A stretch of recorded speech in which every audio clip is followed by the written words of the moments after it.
Suicide Squad Kill the Justice League is a masterclass on how to kill off your characters right. They kill each character with grace and do justice to their legacy. See, that's what we wish happened. You see, Suicide Squad Kill the Justice League kills these characters off in probably the worst way imaginable. That's kind of what this game has become known for by this point, and all the people who defend it and say, well, it's a game called Suicide Squad Kill the Justice League. Did you think we were not going to kill the Justice League? Trust me, I understand. I get what you're saying. But you know what? Just because the game is called Kill the Justice League doesn't mean you have to kill them in shitty ways. Anyway, let's get into how you should kill your characters. Starting with a pretty popular manga called Vinland Saga. It's about Vikings, it's cool. Spoiler alert, this whole video's a spoiler alert, so you've been warned. Vinland Saga starts off in chapter 1 with Thorfinn wanting to kill Askeladd or Ashalad, however the hell you say it, in an honorable way, in a duel, to prove he's a better warrior, to get revenge for his father's death. And after a few battles, we see how formidable Thorfinn is. Even as a child, he's still an insanely good fighter. Like, it's ridiculous. And he duels Askeladd. When he duels him, he loses, right? So it becomes this almost series-long feud on whether or not Thorfinn will die in a duel against Askeladd or whether he'll be able to kill him. Like, you want to see him kill Askeladd because Askeladd killed his father. This brings the reader into the same mindset as Thorfinn. And this is one of the biggest problems that Suicide Squad Kill the Justice League has. Nobody wants to kill a character they've been playing for 4 games straight and have grown attached to. No one wants to kill Arkham Batman. Sorry, no one wants to do it. It's just, maybe this game was a bad idea from the start. Like, maybe the game idea is bad. Maybe you should have made it a multiverse game. I don't know. But all I know is this. You being in the mindset of Harley Quinn trying to kill Batman just doesn't really work because nobody wants to do it in the first place. So it doesn't feel right with the game. Like, you don't feel like you're the character. Now let's think of a couple ways they could have solved this problem while still doing a similar thing and not changing the game entirely. One, I think they could have went with the Crime Syndicate instead of the Justice League. Imagine you're trying to kill Owlman instead.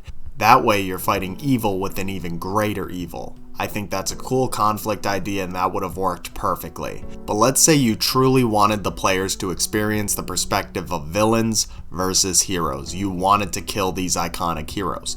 That's fine. Just do a different universe version of them. It's as simple as that.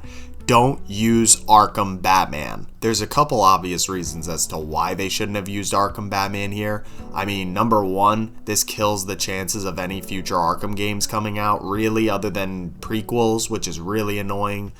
2, the ending to Arkham Knight was perfect, really unnecessary to kill him this way. 3, it just tarnishes the character because he was literally memed for being one of the most powerful versions of Batman. This Batman is a Batman that took out his entire rogues gallery in one night, 4 times in a row. In all of his games, he does exactly that.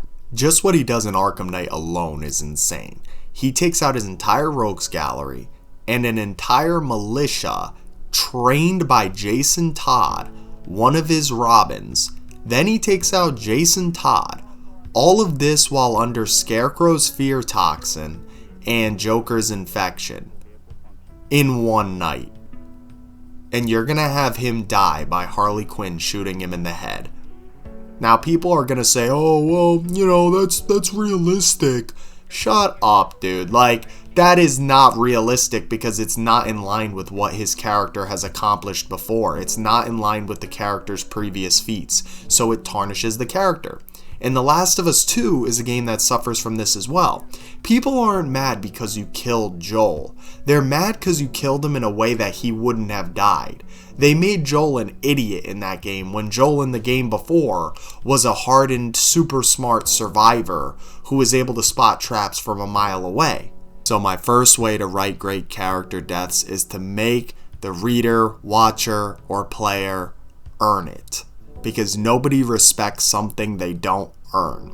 You see, if Suicide Squad Kill the Justice League made people earn Batman's death and made the boss battle really difficult or really well crafted, and they proved how skilled of a fighter and how dangerous Arkham Batman was, then people would respect his death a lot more and they'd be okay with it.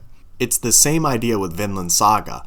Thorfinn has to earn Askeladd's death because he has to beat him in a duel, and he has to become a better fighter to do so. So you're brought on the journey as a reader, waiting and watching as Thorfinn improves through each and every battle and every duel. But that leads us to our next thing.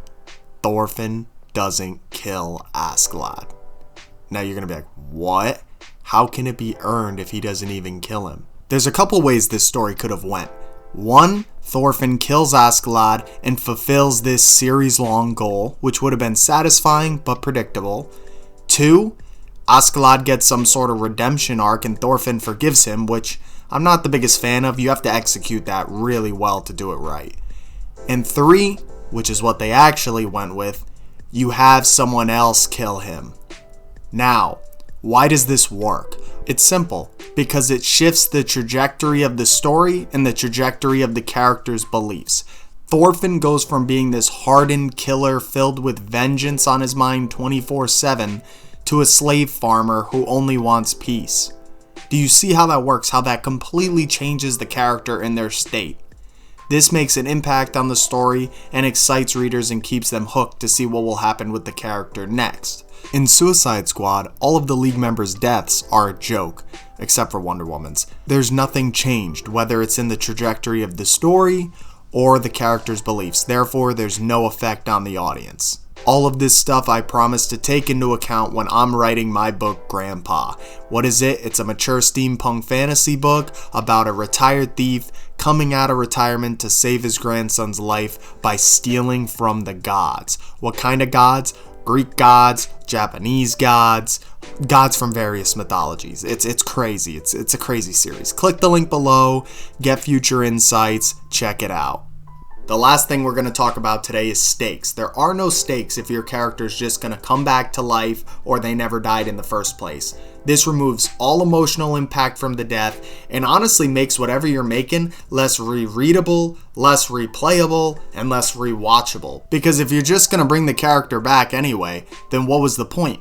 For example, if you guys are going to defend Suicide Squad and be like, oh, well, the Justice League were actually clones?